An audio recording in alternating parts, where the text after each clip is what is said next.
오늘 내가 말을 이렇게 헤매는 건 뭐냐면 들 떨어져서 그래. 몰라도 안다 그러세요. 올도 스님도 맨날 써먹는 게 그거잖아요. 내가 옛날 큰 스님을 모셨다. 그걸 어쩌라고. 여러분, 스님들 중에서도 나부터도 참 내 마음에 아주 희한한 마음이 들어앉았더라니까. 내가 지금은 그래도 뭐 한 30년 이상 살았으니까 그래도 이렇게 겉으로 보면 모습이 보여야 안 보여야? 네? 아, 내가 이 모습 만드는데 30년 걸렸다니까? 근데 한번 거꾸로 이렇게 되돌려 보자고요. 한 30년 전으로.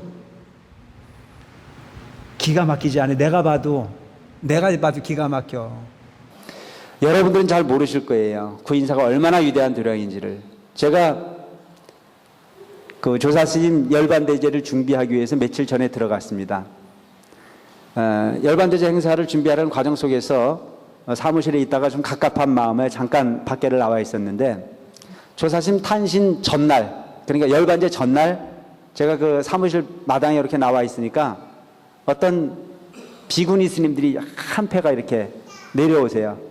그 저는 이제 그들이 보니까 우리 스님들이 아닌 타종단 스님들이세요. 본인 요즘에 이제 스님들이 안거 기간이거든요. 우리 이제 천태종하고는 조금 안거 기간을 달리 설정을 해서 이 안거를 하는데, 그 비구니 스님이 무엇을 원을 세웠느냐 하면은, 올해는 자기가 100일 동안 금강경을 중심으로 공부를 해야 되겠다. 그래서 매일 금강경을 독송을 한답니다. 매일 눈 뜨고 일어나면 금강경 독송을 계속 하는데, 구인사 오기 전날 금강경을 막 읽고 있는데, 그 눈을 감고 하는 것도 아니고 뜨고 금강경을 읽고 있는 가운데 책에 글씨 위에 딱 구인사의 조사스님 정멸보공이 딱 보여지더랍니다. 그 사람은 구인사 한 번도 와본 일이 없어요. 구인사를 와본 일도 없고 구인사에 조사스님 정멸보공이 있다는 생각도 못하고 그냥 책을 읽고 있는데 딱 보여지더래요. 그러면서 천태종 구인사 상월조사의 그 보공이라고 딱 보여주더래요. 본인은 너무 신기해가지고 꿈에서 본 것도 아니고 눈을 감고 있는 것도 아니고 자는 것도 아니고 눈을 뜨고 책을 보고 있는 가운데 그와 같은 모습이 보여지길래 이게 뭔가 신기한 부분이 있다고 생각을 해서 구인사가 어느냐고 묻고 물어가지고 찾아와서, 구인사 새벽길로 찾아와가지고 정멸보공을 찾아서 올라가니까 자기가 책에서 봤던 그 모습 그대로가 보여져요. 똑같더랍니다. 그러면서 이렇게 신기한 일도 있느냐고 그래요. 그래서 내가 거기다 대고 뭐라 그러냐면은, 중인데도 그걸 못 믿냐고 내가 그랬어요. 일반 신들도 믿는데 스님이면서 그걸 못 믿느냐고. 그래서 내가 그 당시에 비구니 스님에게 한 얘기가 그런 얘기를 했습니다.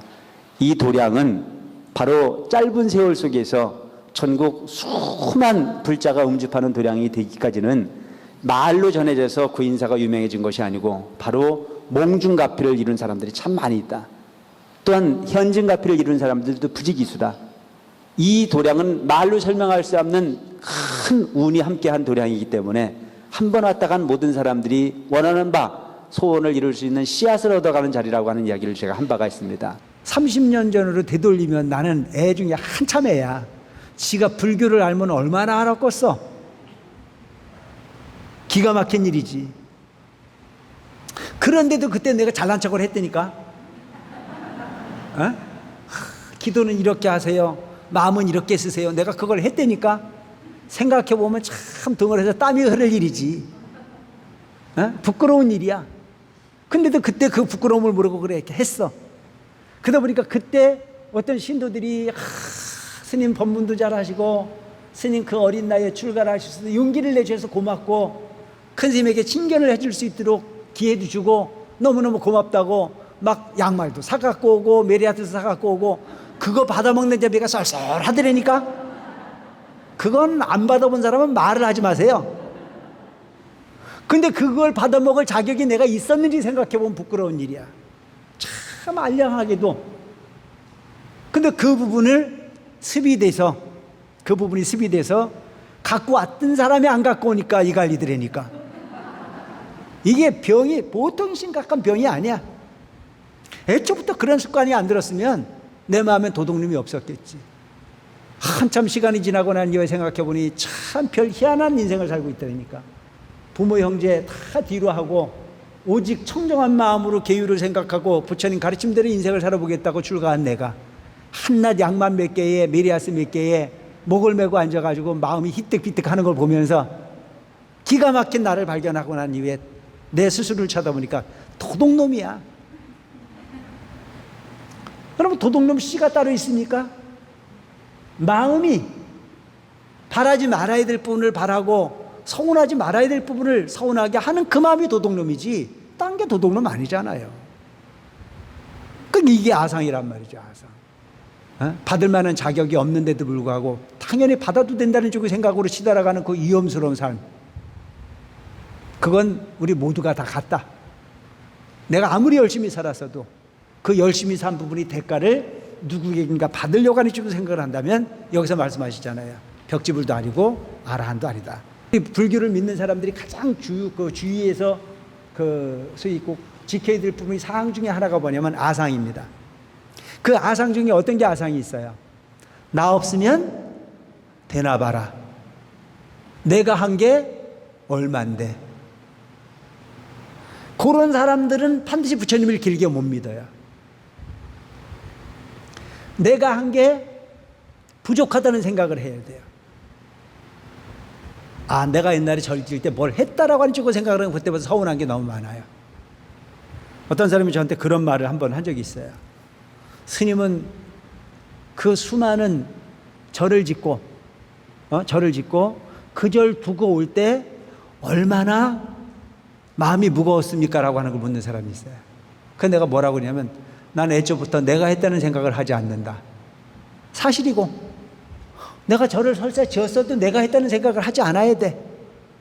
인연이 무르익어서 내가 거기서 호루라기를 불었을 뿐이지 그건 내 거가 아닌데. 부처님의 가르침에 그 입장으로 심부름을 했을 뿐이지 그걸 내가 했다는 생각을 하면 돌아서서 볼 때마다 억울해 안 억울해? 억울하단 말이죠. 나는 이렇게 못 먹고 내가 이렇게 아끼고 이렇게 만들어줬는데 너는 왜 그것밖에 안 되느냐라고 하는 부분을 뒤돌아다 보면 그가 미운 게 아니고 내 마음에 상처가 생겨서 못 살아요. 그래, 중요한 부분은 하고 돌아서면 내가 했다는 것까지도 잊어버려야 그가 편한 게 아니고 내가 편한 겁니다. 이 사람이 어떤 사람이에요? 현명한 사람이란 말이죠. 아시겠죠? 부처님께서 이 법화경을 설하시기 전까지는 오직 단계별로 여러 가지를 설명을 하시지만 마지막에는 보면 오직 한 가지라 이거예요. 부처님이 직연을 중생에게 깨닫게 하기 위함이다. 그래서 부처님께서 이 사바세계에 오신 이유는 법화경 설하시기 전까지는 여러 가지 단계가 있는 줄 알았어요. 성문, 영각, 보살의 가르침, 실행 모든 부분이 있는데 마지막에 딱 보여주시는 것은 다 생략하고 너희들이 가야 될 것은 내 깨달음의 법에 너희들도 깨닫게 들어와서 나와 똑같은 깨달음의 주인공이 되어야 되는 것 자체가 내가 이 사바세계에 온 본질의 이유다 라고 하는 것을 한순간 보여주신 거라는 거죠. 무슨 얘기냐면 여러분 그 대학에서 전공을 하려고 하다 보면 교양 과목 이 완전해야 전공에 들어가잖아요. 뭔 말인지 이해가 돼요? 대학에 가면 전공 이수, 초등학교, 중학교, 고등학교 과정이 끝나고 난 이후에도 대학에 가면 전공 과정을 이수를 해야 돼요. 근데 전공 끝나고 그 교양 과목을 이수를 하고 난 다음에 이제 진짜 밥 먹고 살 수 있는 방법을 가르치는 전공이 나온다는 얘기입니다. 이해가 되죠? 오늘 내가 말을 이렇게 헤매는 건 뭐냐면 들 떨어져서 그래. 이게 사실은 보면 참 중요한 부분이란 말이죠. 그러니까 이렇게 설명하면 되는 거예요. 지금 법화경 공부하고 있는 여러분들은 이제 마지막 전공에 들어왔다는 얘기야. 그 전의 과정은 교양 과목이었다는 얘기야. 이제 수준이 됐으니까 마지막에 보여줄 건 이거 가지고 밥 먹고 살면 돼. 여러분들이 절에 들어온 부처님을 믿는 그 맨 마지막에 보물이 지금 나오고 있다라고 하는 걸로 여러분들이 일하면 되는 겁니다. 아시겠죠? 몰라도 안다 그러세요. 그래서 중생들에게 깨닫게 하려 하시면이다. 깨달음이라고 하는 부분이 목적이라는 얘기예요. 지금 목적이. 사리부라 열에는 다만 일불승으로 중생을 위해 설법하고 다른 승은 없거늘. 일불승만 있고 다른 승은 없다는 얘기예요. 근데 지금까지는 다른 승이 있다고 그랬어요, 없다고 그랬어요? 있다고 가르쳤단 말이에요. 지금까지 계속 이경전이 최고의 경전이라고 강조를 해오셨는데 여기에 오셔가지고는 오직 일불승만 있어. 너희들이 깨달음만이 있지 나머지는 승이 필요가 없다는 얘기야. 나머지는 방편이었어. 그러니까 사다리를 타고 2층으로 오려고 하다 보면 1층을 밟아야 올라가지 1층이 없이 2층을 올라갈 수가 없어. 어리석은 사람은 나는 1층은 필요 없고 2층만 달라고 하는 부분이나 똑같은 부분이 어리석음은 없다. 과거는 과거대로. 그렇지만 그 1층에 살 게 아니고 2층에 살 거기 때문에 1층은 너가 머무를 공간이 아니고 2층이 너가 머무를 공간이다. 1층은 밟고 올라오는 부분 되는 거예요. 성문영각 보살의 어떤 그런 행의 가르침은 그냥 기초야. 그게 목적지가 아니야. 근데 지금은 이제는 일불승이라고 하는 깨달음, 즉 부처라고 하는 부분이 불교의 궁극적 목표다. 내가 이 사바세계에 와서 너희들에게 가르쳐야 될 부분이 목적지가 이거다는 사실을 지금 강조를 하고 계십니다. 중생을 위해 설법하고 다른 승은 없거늘 어찌 2승이 있고 3승이 있겠느냐. 1승밖에 없다. 1불승밖에. 나머지는 다 없다 이거예요. 근데 문제는 뭐냐면 2승은 없고 2승 3승은 없고 오직 꼭 1불승만 있다라고 하는 이야기는 뭐냐면 2승과 3승이라고 하는 부분에 걸쳐서 그게 다라고 하는 부분으로 고집하고 있는 부분이 너무 강하기 때문에 그래서 거기를 그걸 고집을 하면 그게 뭐냐면 증산만자를 했잖아요. 증산만자. 목적지에 다 도달하지 못하고도 도달했다라고 생각하는 그 부분은 발전이 없다. 가끔 보면 여러분 절에서도 그렇잖아요. 웃기지도 않는 경우가 많아요. 나는 대조사님 계실 때에 대조사님께서 수행을 하실 때 같이 수행을 했다. 그러니까 날 보고 엎드려 절을 해라. 그 바보 아니에요? 나는 이대중정 스님 계실 때 내가 아주 큰 스님께서 나를 이뻐하셨다. 그러니까 난 대단하다. 이런 사람도 있잖아요. 올토 스님도 맨날 써먹는 게 그거잖아요. 내가 옛날 큰 스님을 모셨다. 그걸 어쩌라고. 그게 무슨 가치가 있는 건데? 아무런 가치가 없는 거야. 물론 가까이 모실 수 있는 인연에 대한 감사함은 가질 수 있고 그 인연을 통해서 그 신심을 좀 더 깊게 할 수 있는 건 있지만 그렇다고 해서 우월주의에 빠질 길은 아니다. 문 바깥에 있긴 똑같다. 바람 맞아야 되고 추위가 오면 추위를 맞아야 되고 백잔장가rep을 앞을 보지 못하는 부분은 똑같다. 그래 옛날에 큰 스님께서 그러셨거든. 너들이 깨달음이라고 하는 부분은 문 바깥에 있는 부분은 중생이요 문 안에 들어온 건 깨달음이다. 문 안에 들어오지를 못했거든 말하지 마라 이거예요. 어딜 가 있든지 간에 군림하고 먼저 들어왔다고 해서 목에 힘주고 그럴 일이 아니야.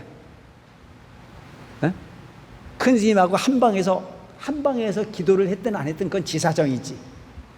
깨닫지 못한 거는 지 깨닫지 못한 거는 내 깨닫지 못한 거랑 똑같아.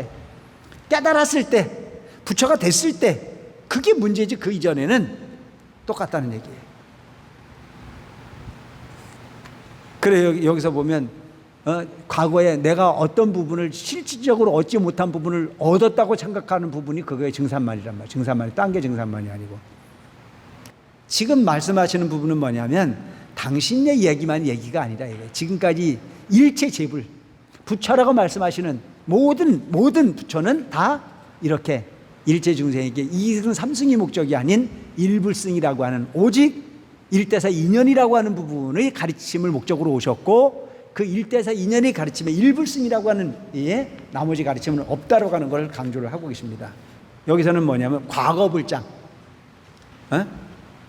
좀 전에 얘기했던 것은 제불장이고 모든 부처님을 이야기한 부분에 증명을 이야기한 거고 이번에 이야기하는 부분은 뭐냐면 과거불 이미 지내간 많은 부처님들이 모든 과거의 모든 부처님께서 한량없는 수없는 방편을 베풀었어.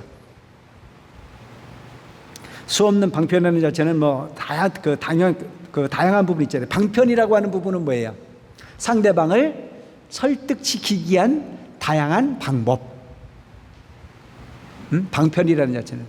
그 여러분은 거짓말하고 방편은 다른 거예요.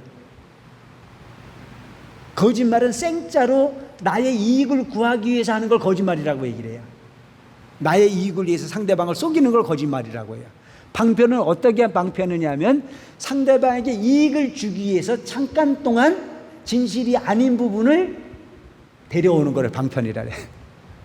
더 큰 이익을 주기 위해서 잠깐 동안 그 환경을 환기시키기 위해서 쓰는 방법. 그래서 부처님께서는 과거에 수없는 부처님들께서 뭘 썼느냐? 방편을 썼다 이거예요. 그 방편이라는 게 뭐냐면 성문영각 보살의 삼승의 가르침이었다. 그 삼승의 가르침을 보면 여러 가지 있잖아요. 사제팔정도도 있고 12연기도 있고 뭐 여러 가지 그 소위 근기를 설법하는데 그 부분은 하나의 방편이었다. 그것이 진실이라고 그것이 핵심이라고 보기는 없다. 진실과 거짓이 아니고 그것을 보여주게 한 것이 아니고 더 큰 걸 보여주게 한 사다리 정도였다라고 여러분들이 이해를 하면 될 것 같아요. 그러니까 여러 가지 각가지의 인연을 그 설명을 하시기도 하고 비유의 말씀을 하신 부분이 부처님께서 49년 설법 중에서 40년 정도를 그렇게 설하신 거예요. 법화 열반을 설하시기 전에 그 과정은 전부 다 각가지 인연과 비유의 말씀이셨다. 그러니까 불교의 궁극적 목표는 법화경이라는 얘기야. 그러니까 요즘 여러분들이 가끔 보면 저한테 그런 질문을 하는 분들이 많아요. 스님, 종단이 여러 종단이 있는데 어떤 종단이 옳은 종단인지 모르겠어요 라고 말씀을 하세요. 나한테 와서 보는 뭐가 옳다고 그래? 아니 물을 걸 물어야지. 딴 사람한테 묻는 건 모르지만 나한테 물을 때는 어떤 종단이 최고라 그러겠어? 에?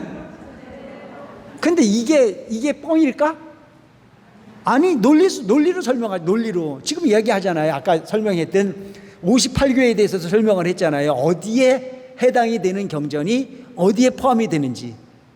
그러면 천태중의 소유경전은 뭡니까?